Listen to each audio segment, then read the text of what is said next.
Hi, hello, welcome back to my channel. Today's book review is Night Shift by Charlaine Harris, and this time I got the right book.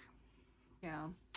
Last review for the second book, Day Shift, I accidentally grabbed the first book in this 3-book series, Midnight Crossroad, and I displayed that instead of Day Shift because I'm a mess.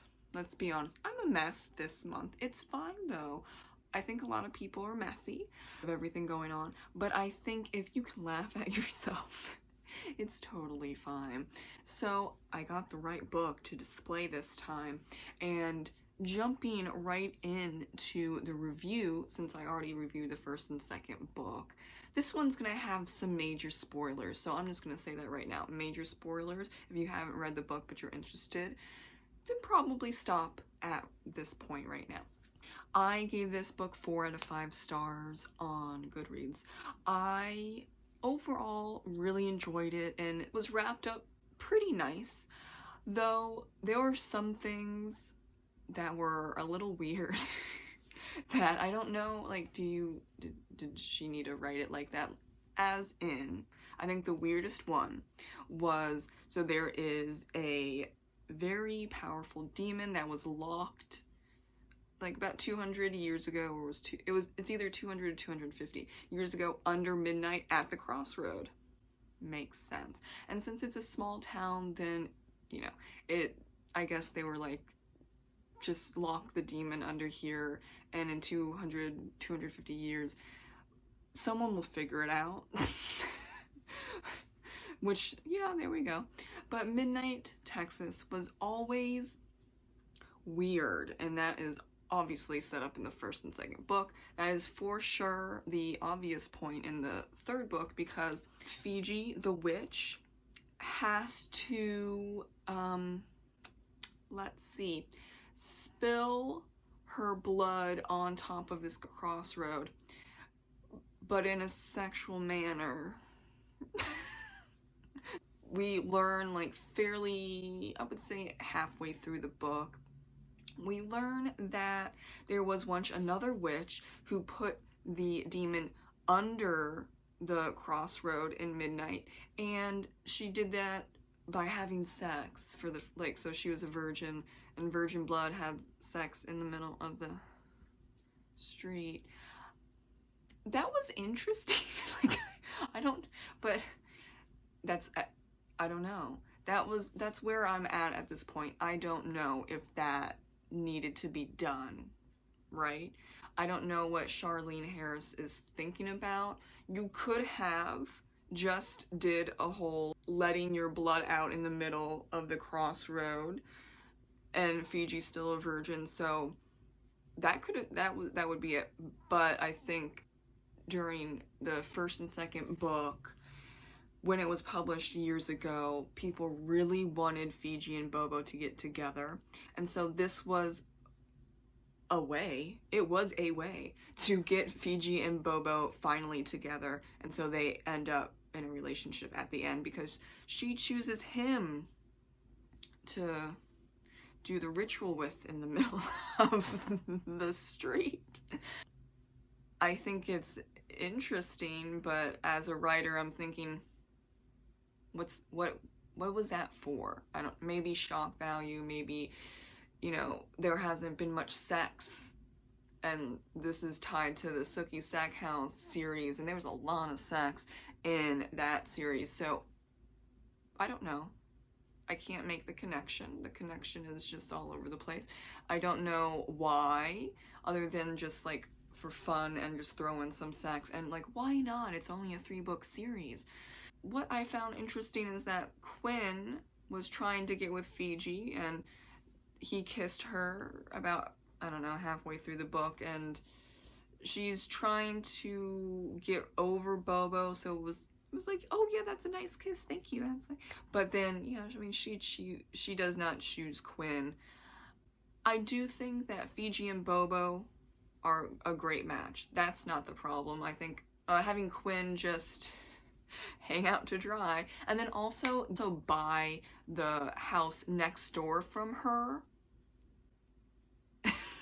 It's a little interesting as well. And then he was hinting at Fiji, saying, oh, I would be more than happy and proud and privileged, yada yada, you know, to lay with you during this ritual to save the human race and other races, you know, vampires, werewolves, wares. Actually, there's more than just werewolves in this universe. There's like wares, everything, since he's a were tiger. Save the wares. Just save everyone, and I will be happy to sleep with you in public to do that, which was also weird. I think that whole thing was a little awkward. Not just with Quinn and Bobo, but all the men in Midnight that were not married were like, okay, I guess, I mean, if you choose me, then I'll help you because this is really awkward for you, and whatever you're comfortable with. Okay. I don't know what to make of that plot line. I don't think that needed to be there, though everything else was really amusing, and the point of the third book was to wrap things up, but also there were just hints in the first and second books why Midnight was so weird and why it attracted weird people. And the final thing was because there's a demon under the crossroads of Midnight and he wanted to get out. And in the third book, it really shines a light and puts everything together that you've been noticing the first and second book with just the weirdness. And the why is it so magical in Midnight? Bad magical, not like, oh, it's beautiful and gorgeous and puppies and unicorns. The thing that really kicked it off was the incoming 250 years of the demon coming out. And so you start off with this book with suicide. People are just coming to Midnight and killing themselves. And then when the town realizes something's going on and it must be something magical, then I forget who, I think one of the magical people does a type of spell where instead of humans killing themselves in the middle of the crossroad, then it's animals. And I'm like, I understand that. It's really sad though. And I think Fiji, her saying, I'm really troubled by the animals just every single night dying in front or in the middle of midnight, but it's better than humans killing themselves because they already had a few suicides, unfortunately, throughout this book, and it's just not good for a town that has like 15 people. So I really don't like animals dying. Also foxes. There were some foxes that were mentioned that died in the middle of crossroads. I'm like, I can't do it. I can't. The book is pretty violent. Third book, you would think that the first and second book's violent. No, the third book, get ready. There's a lot of death. There's a lot of blood.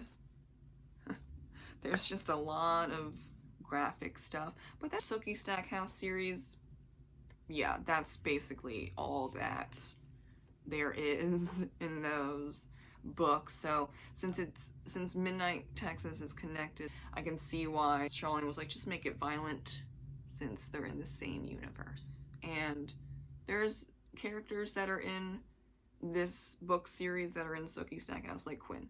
Though I did really enjoy that Quinn is in this book basically full-time because he has decided to live in Midnight Texas for his son because his son really likes it. And they basically raised his son, the were-tiger. And, I mean, if there are houses that are empty and have been empty for decades, it's pretty easy to get a house. Like, I think the house that's next to Fiji that Quinn buys is like $50,000 or something like that. Great deal. It's a steal.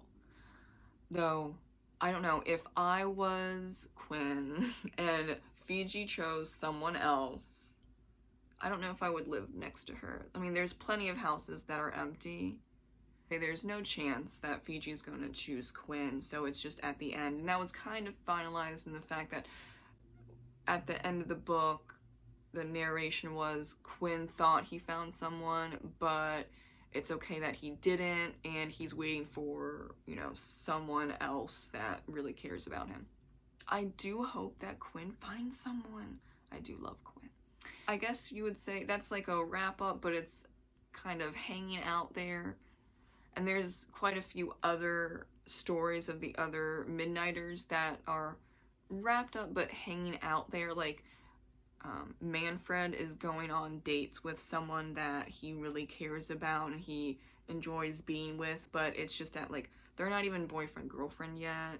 So it's like, it's a budding romance, but that's where we left off. So I don't think that there is a possibility for another book series or anything like that. So, though there were quite a few weird plot choices and some things were tied up, but not neatly tied up, that's why I gave it 4 out of 5 stars. Also, I mean, the writing was what it was. It wasn't as bad as the first or second book, though. I think she kind of cleaned that writing up a bit. I did really enjoy this series. They were all 4 out of 5 stars, but I think that's really good. I think when I give 5 stars, that I would hypothetically read it again and again and again because it was so fantastic. 4 out of 5 stars means I really enjoyed it and it's gonna stay on my shelf. So basically, take up room on my very busy shelf. It has won that award with 4 stars. And I do recommend it if you like Charlaine Harris and you like supernatural stuff, and it's connected to the Sookie Stackhouse series, so I also think that's a plus if you like that series.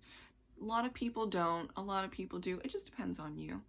I would read the Sookie Stackhouse series first and then go into the Midnight Texas 3-book series, just because I don't think it would make any sense for the characters that were in the Sookie Stackhouse series in this series, because there's a lot of, you know, talk about how they know Sookie and who Quinn is or who Barry the Bellboy is, which I still kind of forget the details of Barry's plotline, but I mean, I know it's not good.